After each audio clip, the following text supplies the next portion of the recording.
লাঠির তেল মাখাবেন 11 তারিখ পর্যন্ত, সুন্দর করে রেখে দিয়ে ভোট সেন্টার পাহারার জন্য রেডি রাখবেন।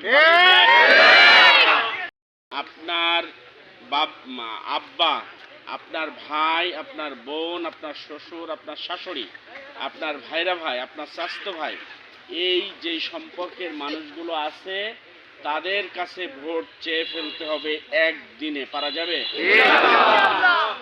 স্ত্রীকে আজ রাত্রি বলবেন তুমি একটা ভোট দিবা, বলবে যে ঢেলাখানা তুমি দেখতে পাচ্ছ না সারাদিন ভোট করে বেড়াচ্ছি, বুঝছে তাও আমি তোমার কাছে সালাম।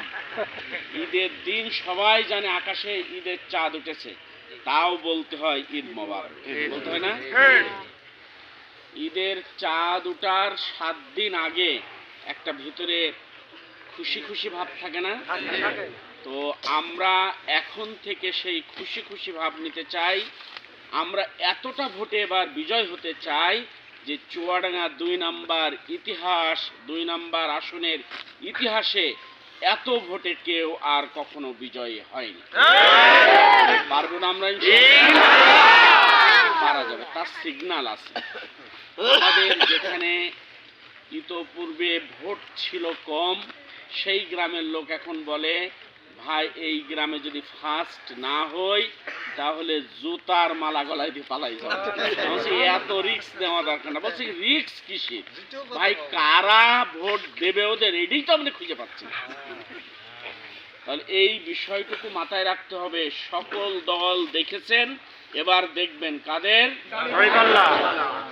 1 নাম্বার কথা। 2 নাম্বার কথা,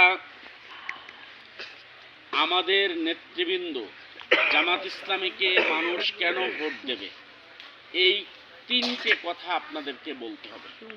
1 নাম্বার কথা, আমাদের নেতা, আমাদের কর্মী, আমাদের সহযোগী, আমাদের ভোটার কেউ দুর্নীতি করে না। আমাদের নেতারা কেউ মাদকাসক্ত নয়, আমাদের কর্মীরা কেউ মাদকাসক্ত নয়।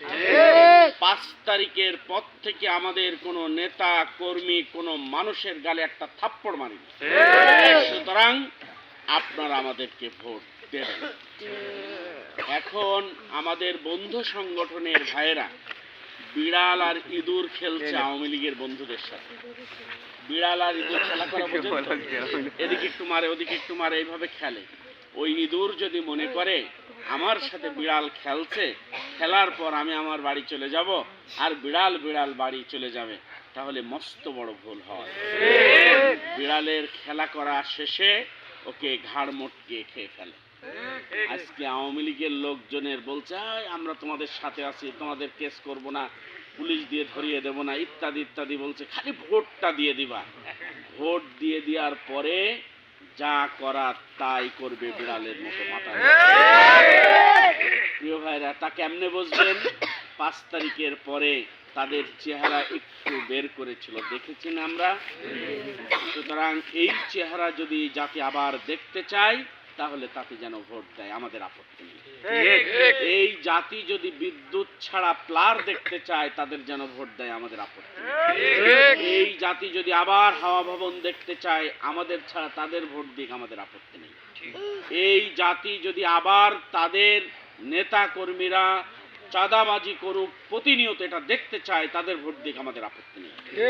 কিন্তু এই জাতি যদি আবার ঘুরে দাঁড়াতে চায়, মাথা উঁচু করে দাঁড়াতে চায়, দুর্নীতি মুক্ত, স্বজন প্রীতি মুক্ত, টেন্ডারবাজ মুক্ত, দুঃশাসন মুক্ত, চাঁদাবাজ মুক্ত একটি রাষ্ট্র চাই, তাহলে আমাদের ছাড়া বিকল্প কোনো রাষ্ট্র।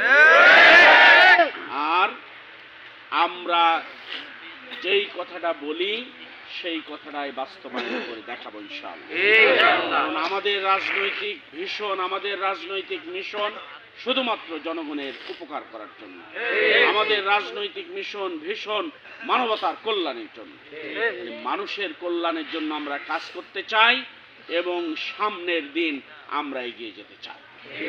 শেষ কথা বলবো ভাই, কে আছো জোয়ান হও আগুয়ান, হাকিছে ভবিষ্যৎ, এ তুফান ভারী, দিতে হবে পারি, নিতে হবে তরি পার। সামনের 12 তারিখে একটি লড়াই হবে। এই লড়াইয়ে যারা মরার জন্য এই লড়াই করতে যাবে তারাই জিতবে। এই লড়াই যারা রক্ত ঝরানোর জন্য লড়াইয়ে যাবে তারাই জিতবে। আর এই লড়াই যারা বাঁচতে যাবে তারা হেরে যাবে। আমরা জুলাইয়ের মতোই মরার জন্য, রক্ত দেওয়ার জন্য, ইনসাফ প্রতিষ্ঠার জন্য এগিয়ে যেতে চাই। পারবেন না ইনশাআল্লাহ? আপনাদের আরো একটি কথা বলতে চাই, খালি হাতে আমরা ভোট সেন্টার পাহারা দেব না। বাঁশের লাঠির তেল মাখাবেন 11 তারিখ পর্যন্ত, সুন্দর করে রেখে দিয়ে ভোট সেন্টার পাহারার জন্য রেডি রাখবেন। আল্লাহ তাআলা তিতুমিরের বাঁশের কেল্লার মতো আমাদের বিজয় দান করুন। বাংলার মানুষের মনের আশা আকাঙ্ক্ষাকে পূরণ করার জন্য জামাত ইসলামের দাড়িপাল্লাকে আল্লাহ তাআলা বিজয় দান করুন। আপনাদের সকলের সুস্থতা কামনা করে আপনাদের সকলের জন্য দোয়া করে শেষ করলাম। আল্লাহ হাফেজ।